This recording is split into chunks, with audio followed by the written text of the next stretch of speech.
Morning, one and all. Today we are going to discuss about the what is meant by the series and shunt capacitors. Okay, what is the main role when we are using the series and shunt capacitor for the compensation of power factor improvements? Okay, in the previous class we are discussed about the what is meant by power factor, why you are improving that power factor, what are the major disadvantages for obtaining the power factor, low power factors. Okay, that all will be discussed in the previous class. Okay, now in the present class, what is meant by the shunt capacitors and what is the meant by the series capacitors, how we will be used for that power factor improvements. Okay, normal capacitors versus the power capacitors. Okay, what is the major difference between the normal capacitor and the power capacitor? Okay, therefore, the normal capacitor is a very simple, whereas power capacitor is the highly technical and complex device made with a highly sophisticated processing techniques. Okay, therefore, the power capacitors having the highly techniques. Okay, therefore, the power capacitors are available in the range of 15 kVAr to 300 kVA, and capacitor banks are available in the range of 30 kVAr to 1800 kVAr. Okay, therefore, what are the types of a power capacitors are there?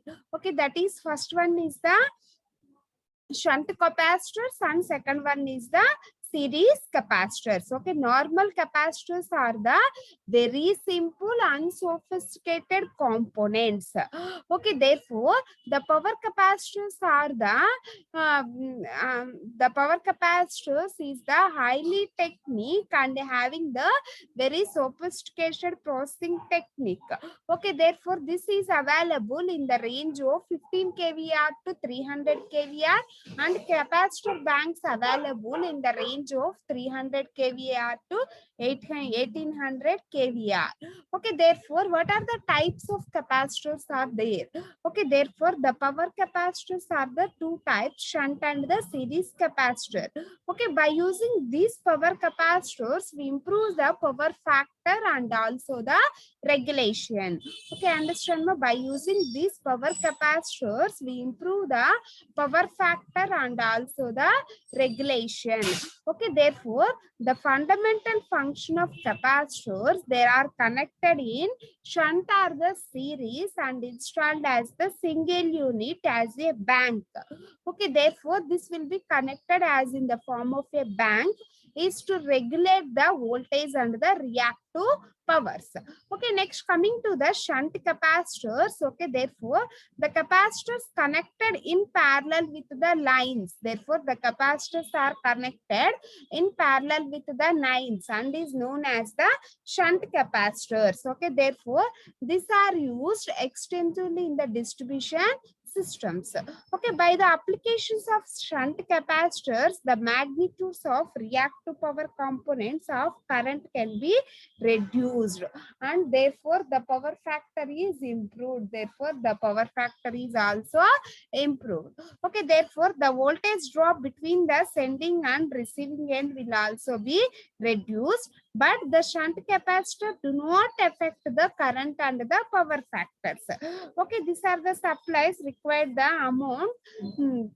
And the reactive power, as there is a source of the reactive power. Okay, this is the single line diagram for that system.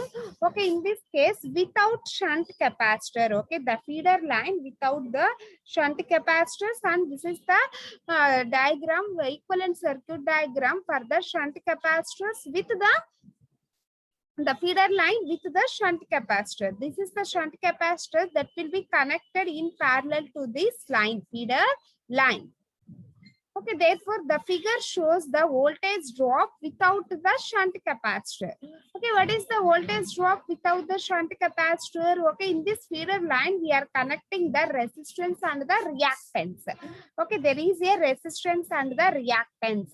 Therefore, we are obtaining the voltage drop for that resistor and the reactor.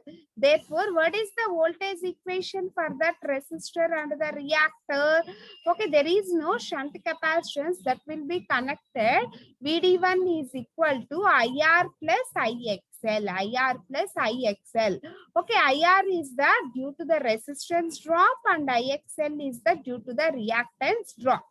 Next, coming to the figure 2, when the capacitor is installed at the receiving end of the line, therefore resulting voltage drop via VD2. Therefore, the resulting voltage drop, that is VD2, is equal to IR plus IXL minus IC into XC. Okay, therefore IC into XC is the capacitor reactance. Okay, therefore the difference between the above voltage drops gives the voltage rises in the circuit. Therefore, due to these voltage drops, the voltage that will be raised in the circuit.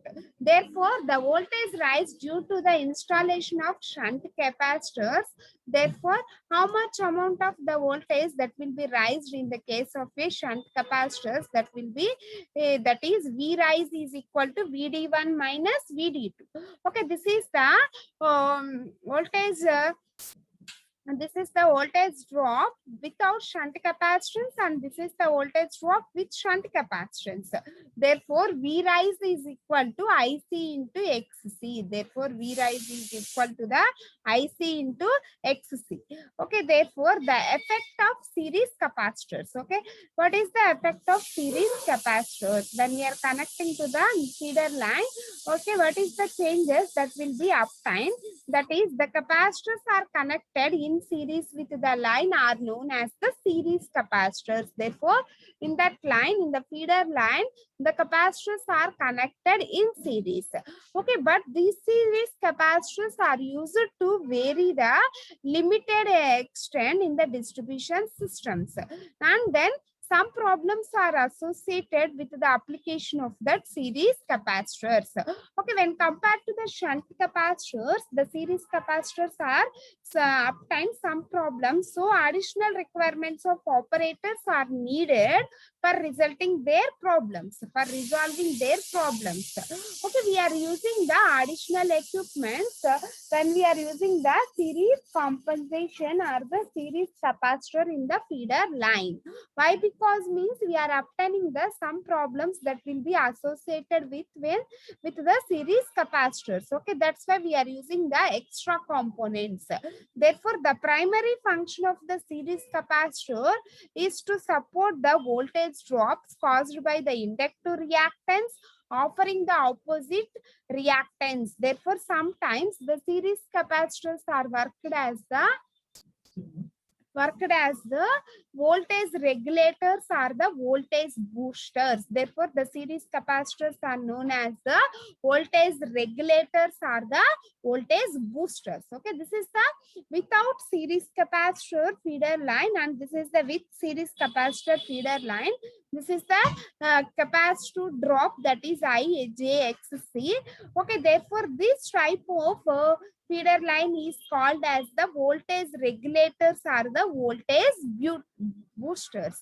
Therefore, from the figure, how we can get expressed as the voltage drop, that means VD1. Okay, therefore VD1 is equal to IR cos theta plus IXL sin theta. Okay, consider this is the equation number 1. Okay, therefore, from the figure 2, what is the voltage drop? That is VD2. VD2 is equal to IR cos theta plus I into XL minus XC sin theta, where XL is the inductor reactance and XC is the capacitor reactance. Therefore, voltage rise due to the series capacitor. Therefore, the voltage rise due to the series capacitor, that is V rise. Okay, therefore V rise is equal to VD1 minus VD2. Okay, this is the voltage drop without the series capacitor, and this is the voltage drop with the series capacitor. Therefore, V rise is equal to IXC sin theta. Therefore, how much amount of the voltage that will be raised when we are connecting the series capacitor? That is, V rise is equal to IXC into sin theta. Therefore, V rise is equal to IXC into sin theta. Okay, clear, ma?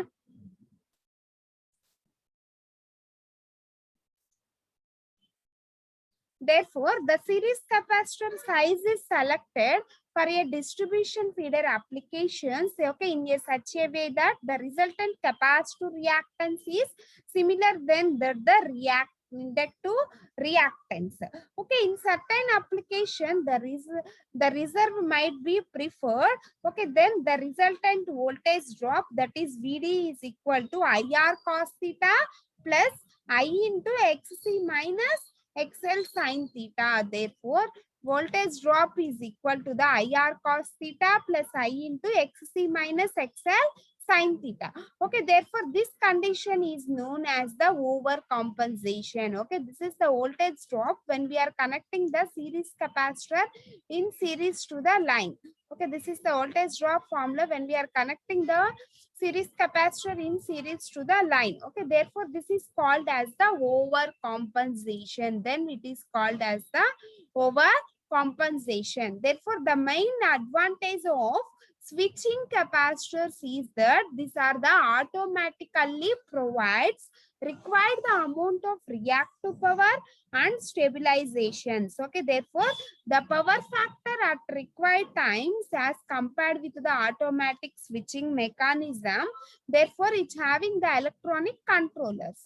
Okay, therefore that senses the system power factor and the voltages.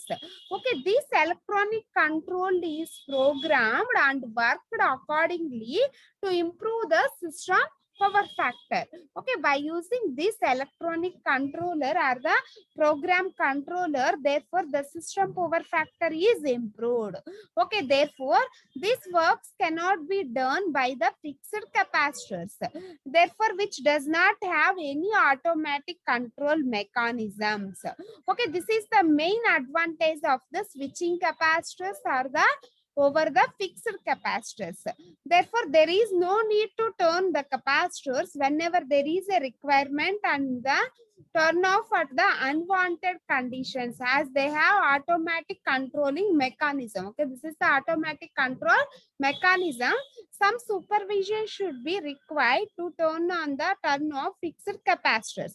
But the disadvantages of switched capacitors is the higher cost. Okay, we are having the so many advantages, but economically it is not preferred. Okay, understand, ma'am? Next, what are the major difference between the switched shunt capacitors and the series capacitors? Okay, what are the major difference between the shunt and the series capacitor? Coming to the first one, the supply fixed amount of reactive power to the system.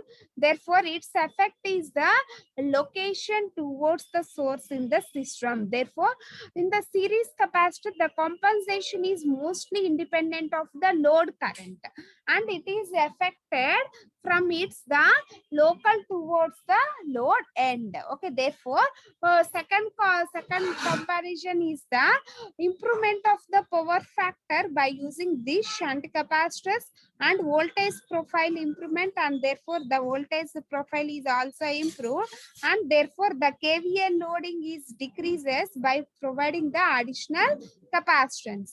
Okay, by using the series capacitor, okay, we can also improve the voltage regulations and also the power transfer capabilities, and some specifications is suitable for flickers due to the respective load fluctuations. Okay, therefore best location for installation has to be as near the load points. Where the shunt capacitors are to be placed means as near to the load points. Okay, therefore the series capacitors are to be located 1/3 of the electrical impedances from the source bus, from that source bus. Okay, these are the major comparisons when we are connecting the shunt capacitors and the series capacitors.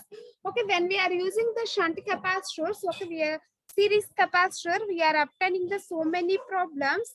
To reduce that problems, we are using the various extra component to that system or the feeder line. Therefore, the size and the occupation of that place is also increases in the case of a series capacitor. Okay, in the case of a series capacitor. Next we are next coming to the power factor correction or the improvement.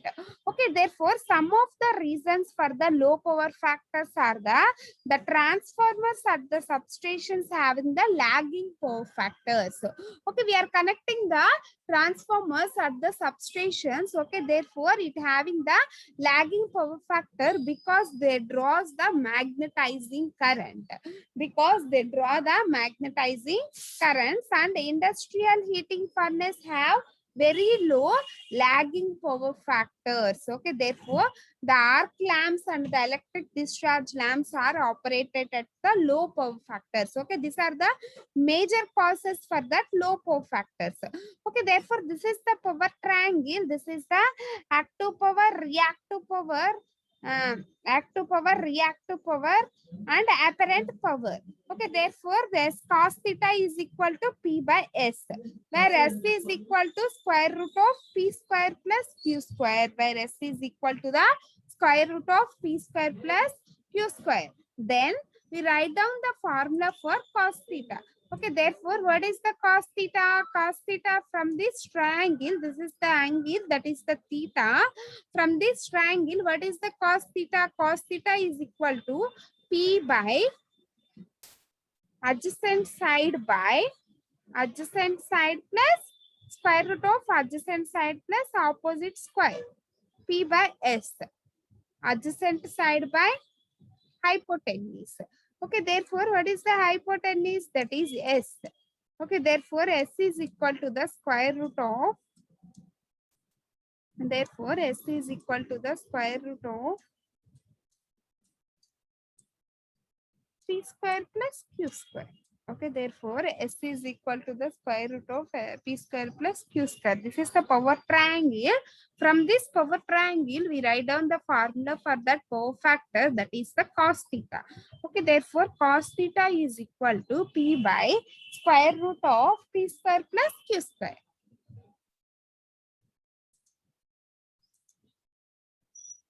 Next, for improving the power factor, okay, the reactive power should be decreased. Okay, for improving this power factor, the reactive power should be decreased by installing the shunt capacitors. Okay, by installing the shunt capacitors in the feeder line, we easily improve the power factors. Okay, for reducing the net reactive power. Okay, therefore it provides the lagging reactive power. When we are connecting the shunt capacitor to the system, therefore it requires the lagging power factor. It requires the lagging power factor. The capacitors, as it produce the lagging reactive powers.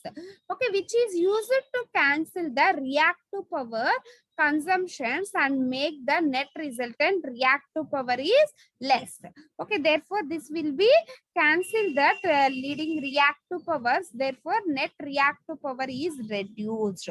Okay, when we are connecting the shunt capacitors, therefore it produces the lagging reactive powers, therefore it produces the lagging reactive powers. Okay, which is used to cancel the leading reactive power compensations. Okay, therefore it is used to compensate the leading reactive power compensations. Therefore the net resultant reactive power is less. Therefore by cancel that leading reactive powers, the resultant reactive power is less. Okay, therefore before installation of that shunt capacitors, therefore cos theta is equal to the P by root of P square plus Q square. Okay, this is the uncorrected power factor. Okay, if the shunt capacitors is installed, okay, which produce the QC, that is the amount of the reactive power. Okay, this is the P and this is the Q, that is the leading. When we are connecting this shunt capacitor, then we are producing the lagging reactive powers. Okay, then we are developing the lagging reactive powers. Okay, this is the lagging QC. Okay, therefore the net resultant reactive power. Okay, therefore the net resultant reactive power is the Q minus Tc. Okay, when this will be obtained when we are connecting the shunt capacitor to this feeder line. Okay, at the receiving end side, at the load point side, we are connecting the shunt capacitors. Okay, when the shunt capacitors are connected, therefore it provides the lagging reactive powers. Okay, therefore we are obtaining the leading reactive powers. Therefore, the lagging and the leading reactive powers are cancelled. Therefore, the resultant reactive power is reduced. Okay, therefore, the improved power factor can be given as cos theta is equal to P by square root of P square plus Q square. Therefore, the power factor correction can be done. Therefore, the power factor correction can be done by installing these shunt capacitors. How that when we are installing that shunt capacitors, okay, therefore when we are connecting the loads, okay, therefore almost all the loads are the leading loads. Okay, therefore that leading loads is to be compensated by using the lagging loads. Why we are reducing that leading loads means when we are connecting the inductive loads to the system or the network, therefore we are obtaining the leading loads, more leading loads. Okay, for improving the power factor, we are reducing that leading loads by when we are connecting the shunt capacitors to the system. Okay, therefore by connecting the shunt capacitors in parallel to the network or the feeder line, then we obtain the compensating the reactive powers.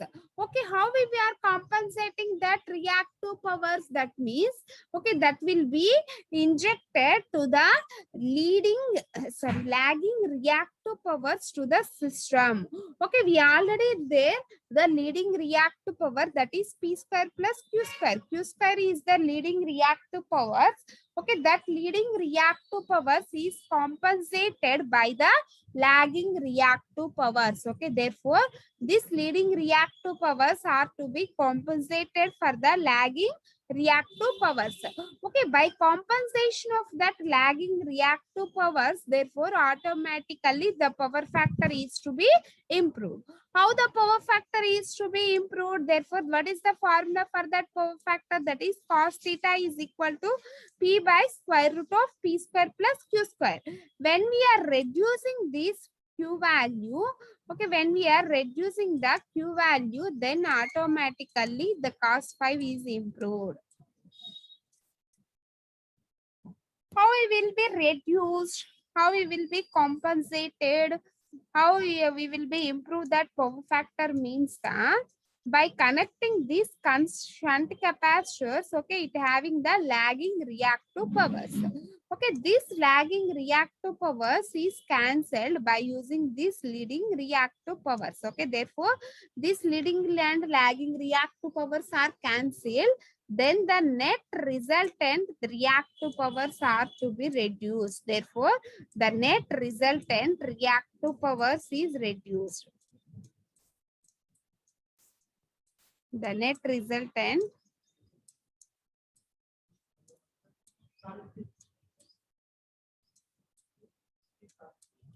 reactive power is reduced.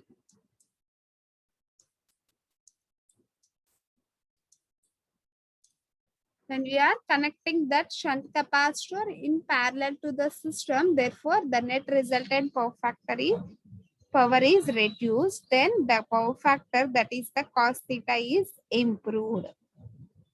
Clear, ma?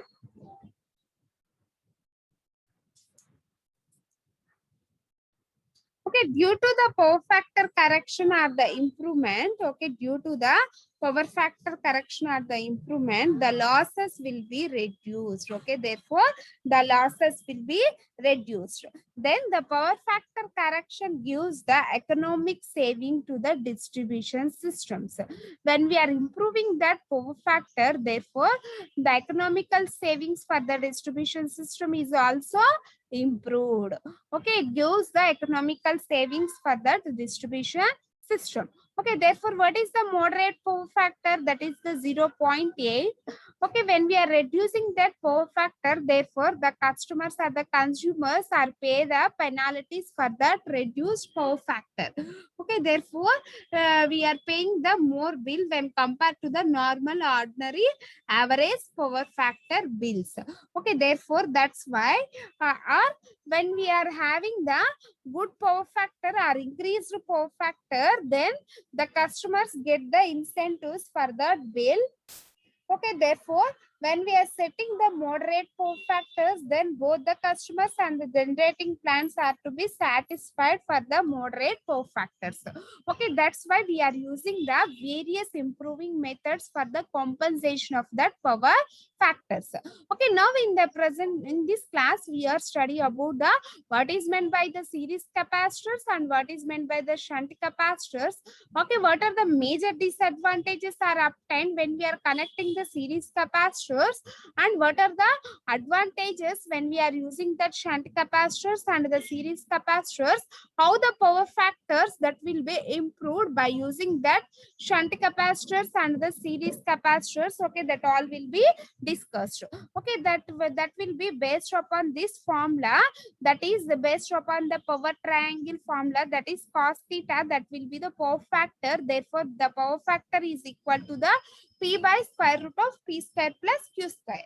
Okay, therefore, when we are connecting the shunt capacitor, that will be connected in series into the load near to the load point, that will be connected in parallel to the feeder line and near to the load point, then it draws the lagging reactive powers. Okay, therefore the lagging and the leading reactive powers are get cancelled. Therefore, the net resultant reactive power is reduced. Okay, when we are reducing that net reactive power, then automatically the power factors are is improved. Okay, that's why we are using the shunt capacitors or the shunt capacitor banks that will be connected in series in parallel to the feeder lines. Why? Because we are using that shunt capacitors in parallel to the feeder lines means the okay, therefore we are improving the power factors. Why? Because the capacitors having the lagging loads. Okay, therefore all the loads we are having the inductive nature, that means the leading loads. Therefore, the leading and the lagging will be gets cancelled. Then the resultant net net the resultant and the net low reactive powers that will be reduced. Therefore, for reducing that net reactive powers, then automatically the power factor, that is the cos phi, is improved. Automatically the power factor, that is the cos phi, is improved. Okay, that is the basic important consideration for that shunt and the series capacitors when we are using the power factor improvements.